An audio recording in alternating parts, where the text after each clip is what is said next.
All right, this tutorial is for quarter one progress reports, and it is going to be combo for both middle school and high school since you will be entering grades very similarly. The only nuance would be between subject areas if you have subcategories or just regular categories. So let's get started. The first thing I like to do is make sure that I have my resources ready.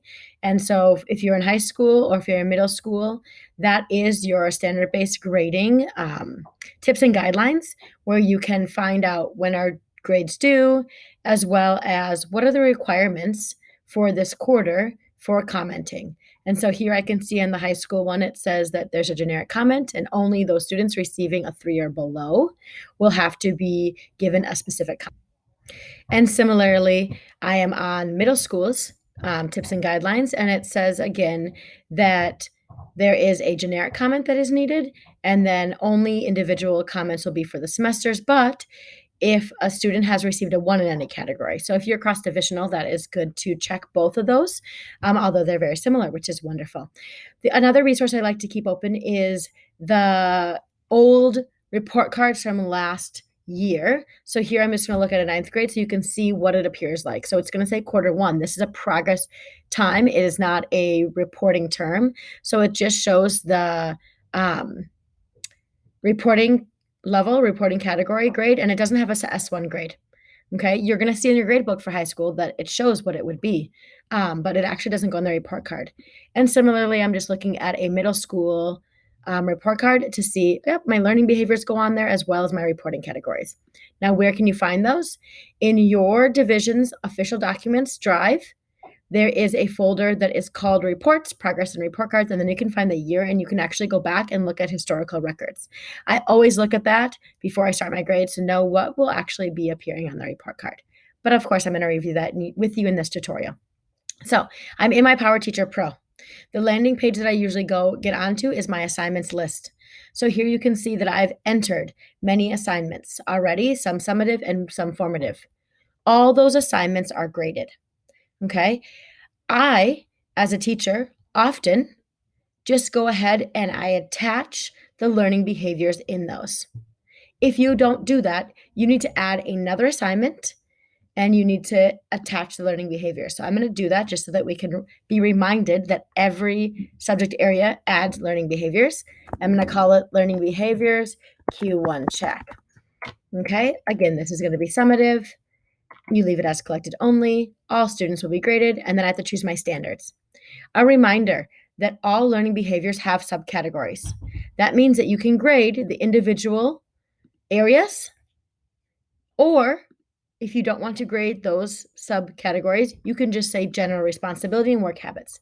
What you may never do is put and attach a standard to the sunshine looking or home looking area.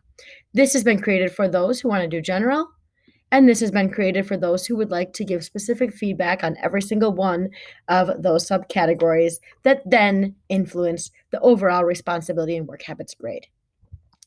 For this example, I'm going to just select the general one because it's fastest for this tutorial. All right. So I don't need to select my academics if that's not how you do that.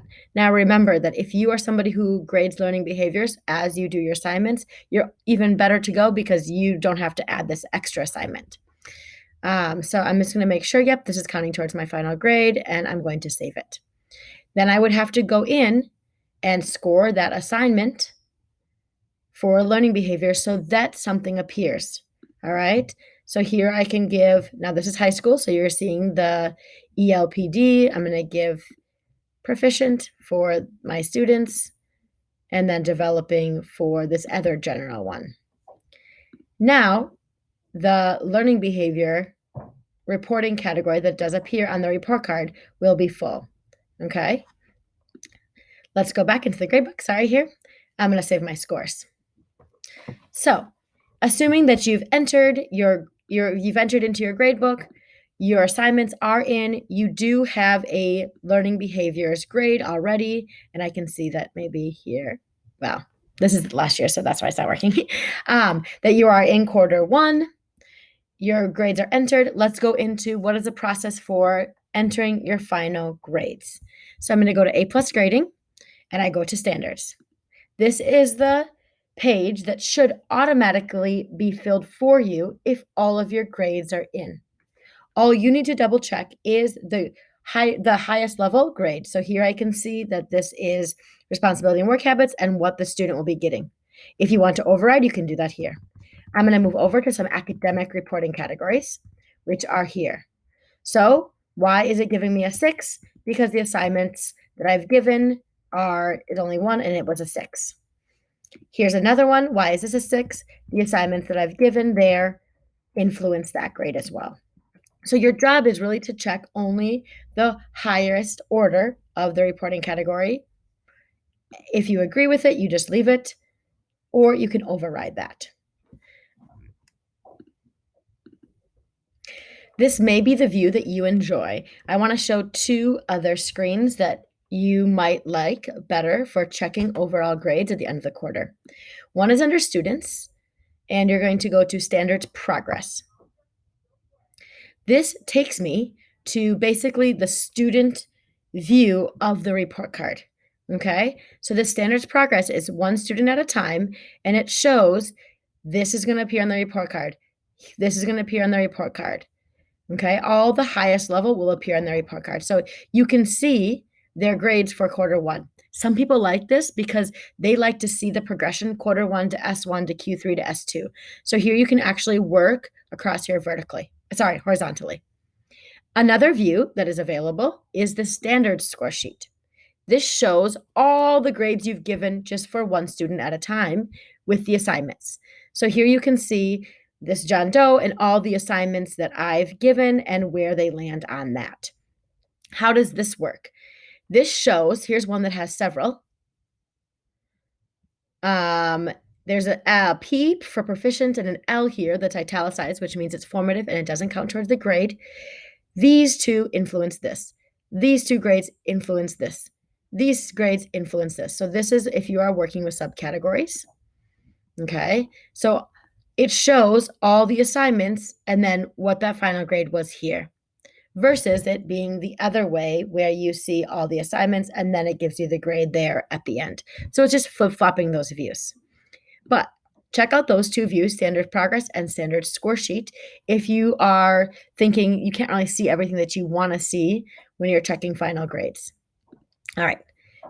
So I'm going to go back to our final grades page, which is A+ grading and standards.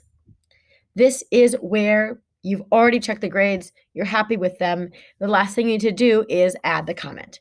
Now, for high school, you're going to see a grade appear here. That's what they're trending towards for the semester. At semester 1, that will appear on the report card. Never does that appear in middle school. But this is the same column where I enter my comments. So here you can see that I've already added my generic comment. Here is where you can make that larger. And of course, you can create your comment bank. So here you see I've created a comment bank. And if you wanted to use that, there's another tutorial exactly on comment bank on how you could put the student's first name for one of your generic comments. So here, if I add that, it's going to say our latest technology unit did this. John demonstrated that. So you can use that for generic comments as well. And you can also do the fill all option for the comments. All right, so here you could do fill all for comment and you would be good to go as well. All right, if you have any questions individually, please reach out. If your SAT team has a question, please schedule time for in high school with Andrew or myself in middle school. All right, I hope you found this tutorial useful.